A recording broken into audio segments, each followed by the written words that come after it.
Hasil Sriwijaya FC vs PSMS di Liga 2 Indonesia, Suwandi selamatkan wajah SFC di babak pertama. Ajang Liga 2 Indonesia kembali digelar. Dari grup A digelar pertandingan terakhir.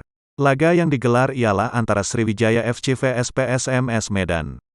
Pertandingan Sriwijaya FC vs PSMS ini digelar di Stadion Kaharudin Nasution, Rumbai, Pekanbaru, Selasa, tanggal 30 November tahun 2021, malam.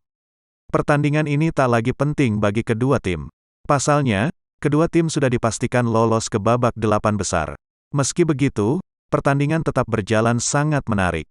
Kedua tim sama-sama ingin memenangkan pertandingan. Hasilnya, di menit ke-17 PSMS unggul 0-1 lewat sundulan dari Zikir Akbar. Terus-terusan menyerang, Sriwijaya FC akhirnya mampu menyamakan skor menjadi 1-1. Suwandi berhasil menyamakan kedudukan di menit ke-27. Tidak ada gol tambahan di babak pertama. Skor tetap 1-1. Jangan lupa subscribe, share, komen, dan like ya.